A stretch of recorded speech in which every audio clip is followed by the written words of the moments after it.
परंतु पिताजी, इससे माँ को प्रसन्नता नहीं होगी। पुत्री, हमें अपने सोच को संकुचित होने से बचाना है। अपने जीवन में हर मनुष्य एक से अधिक धर्म का पालन करता है। पुत्री, धर्म के पालन करने में आतिथ्य धर्म को भूलना नहीं चाहिए। महादेव हमारे आतिथ्य हैं, उनका ध्यान रखना होगा और ये दायित्व तुम्हारा होगा।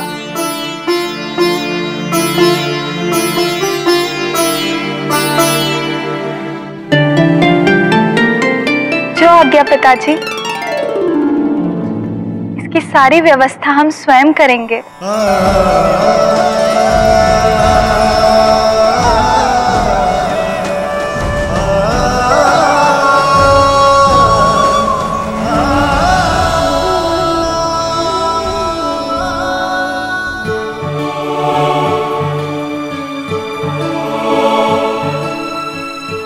पार्वती, ये लो दूध। दूध क्यों? हम तो रोटियां बना रहे हैं। उसी के लिए तो है पार्वती। दूध को आटे में मिलाकर गूंदने से रोटियां नरम बनेंगी और स्वादिष्ट भी। महादेव तप करते समय दूध और दूध से बनी किसी भी सामग्री का सेवन नहीं करते हैं। परंतु तुम इतना निश्चित होकर कैसे कह सकती हो? क्या तुम्हें इस विषय में किसी ने कुछ बताया है? ये तो हम भी नहीं जानते,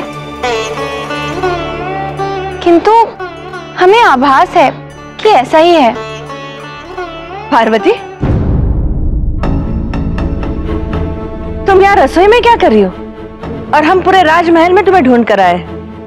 आओ हमारे साथ, हम तुम्हें कुछ दिखाना चाहते हैं। कहाँ माँ? अरे चलो तो सही। तुम्हारे विवाह के लिए कितने सुंदर आभूषण मंगवाए हैं और हम चाहते हैं कि तुम स्वयं उसका चयन करो। आओ। माँ, किंतु हमें तो और समय लगेगा। सारे कार्य अभी तक पूर्ण नहीं हुए हैं। आप स्वयं ही हमारे आभूषणों का चयन कर लीजिए ना। यदि हमें चयन करना होता तो हम कब के कर चुके होते। और ऐसा कौन सा कार्य है जो करने में इतनी व्यस्त हो? कुछ क्षण भी नहीं तुम्हारे पास हमारे साथ चलने के लिए? माँ, वो दक्षिण दिशा के पर्वत पर जो तप। सन्यासी? सन्यासियों के लिए तुम भोजन बना रही हो? भला हमारी पुत्री सन्यासियों के लिए भोजन क्यों बनाएगी?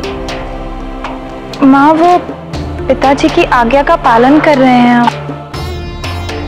तुम्हारे पिताजी ने तुम्हें सन्यासियों के लिए भोजन बनाने के लिए कहा है?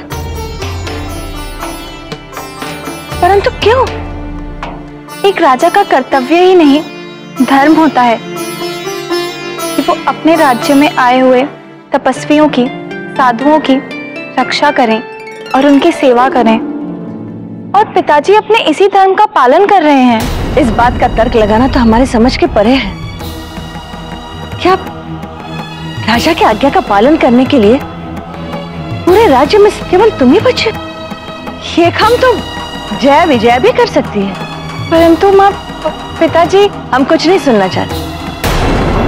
हम चाहते हैं कि तुम हमारे साथ चलो। जय विजया। जी रानी माँ। सन्यासियों के लिए भोजन बनाकर उन्हें भोजन पहुंचाने का दायित्व हम तुम दोनों पर सौंपते हैं। और याद रहे, यहाँ प्रश्न महाराज की प्रतिष्ठा का है, इसलिए किसी प्रकार की कोई कमी ना हो, कोई त्रुटि ना हो। भोजन स्वादिष्ट और संपूर्ण होना चाहिए। जी रानी माँ, आप चिंतित ना हो, हम सब संभाल लेंगे। आओ पुत्री।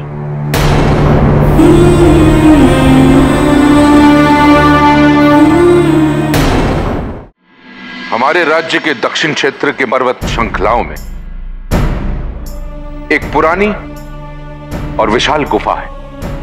हम चाहते हैं कि आप उस गुफा का पूरा ध्यान रखें। महाराज, हमारे राज्य की पर्वतों की हर गुफा में कोई ना कोई योगी सन्यासी तप करता हुआ मिलेगा। फिर इस सन्यासी में ऐसी कौन सी विशेष बात है जो इन्हें आप इतना अधिक महत्व दे रहे हैं? वो कोई असाधारण योगी नहीं, संसार के महानतम सन्यासी। ठीक है महाराज, जैसी आपकी आज्ञा है।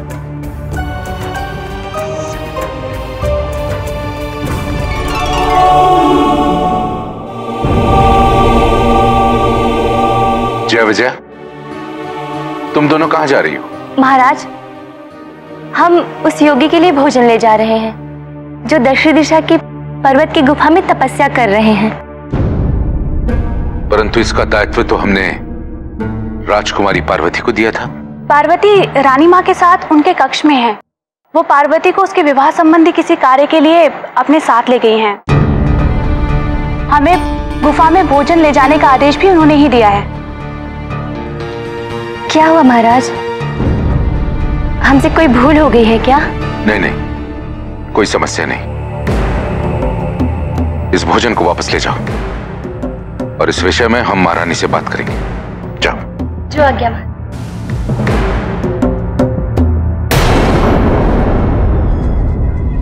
हम ये क्या सुन रहे हैं तारकासुर, कि तुम हिम नरेश पर आक्रमण करने की सोच रहे हो? सोच नहीं रहे हैं गुरुदेव, अभी तो हमने आक्रमण करने की योजना भी बना ली है। तारकासुर, हिम नरेश पर आक्रमण करना तुम्हारी सबसे बड़ी मूर्खता होगी।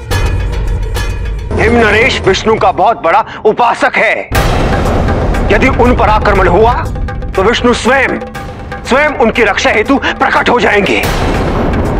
और यदि विष्णु आए और उन्होंने अपना सुदर्शन चक्र चला दिया तो तारकासुर चारों तरफ विनाश होगा। हाँ, तुम अवश्य बच जाओगे,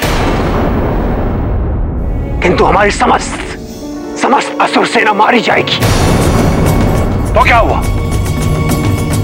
आप अपनी संजीवनी विद्या से सभी असुरों को पुनः जीवित कर सकते हैं। अवश्य कर सकते हैं, किंतु विनाश का कारण तुम्हारे द्वारा किया गया अधार्मिक और अनुचित कार्य हो तो कदापि नहीं, कदापि नहीं।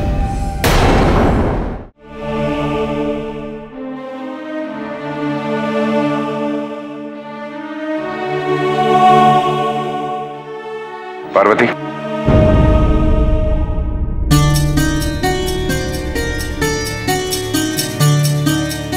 तुमने हमें निराश किया पुत्री।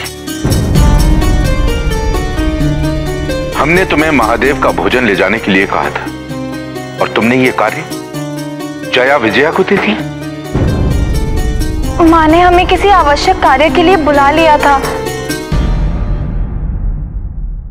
उनकी आज्ञा की अवहेलना नहीं कर पाए, इसी कारण। माता की आज्ञा की अवहेलना नहीं कर सकती थी, इसलिए पिता की आज्ञा का पालन नहीं। नहीं पिताजी, कृपया ऐसा ना सोचें। आपको तो सत्य का ज्ञात है, परंतु हम माँ के हृदय को पुनः ठेस नहीं पहुंचाना चाहते थे। पार्वती, हमें तुम्हारी वाणी में दुविधा के स्वर सुनाई दे रहे हैं। सत्य क्या है? सत्य वही है जो आप कह रहे हैं पिताजी। हाँ, हम हैं एक दुविधा में। हमारे हृदय में शंका वास कर चुकी है और हमें भय भी हो रहा है पिताजी। भय? क्यों? किससे? पता नहीं, जब से स्मरण है तब से महादेव को ही अपना पति, अपना स्वामी माना है। ऋषि दधीची भी सदा यही कहते थे, किंतु अब जब महादेव के दर्शन होने वाले हैं तो हमें स्वयं पे ही शंका हो रही है कि हम उनके योग्य भी हैं या नहीं। क्या वो हमें स्वीकारेंगे? यदि हमने उन्हें पुनः दुख पहुंचा दिया तो? नहीं पिताजी, हमारा हृदय अभी उनके दर्शन के लिए तैयार नहीं है। तुम ऐसा क्यों सोच रही हो? हमें स्वयं नहीं पता पिताजी। हमारा मन बहुत चिंतित हो रहा है। हमें इस प्रश्न का उत्तर ढूंढना है। कौन देगा इसका उत्तर? इस प्रश्न का उत्तर हम भी नहीं दे सकते, किंतु हमें विश्वास है कि भगवान विष्णु का आदेश असत्य नहीं हो सकता। यदि उन्होंने कहा कि महादेव से तुम्हारा विवाह निश्चित है और ये त्रिलोक की नियति भी है, तो मैं अपने मस्तक को झुकाकर इसे स्वीकार करूंगा और इस पर विश्वास भी करूंगा।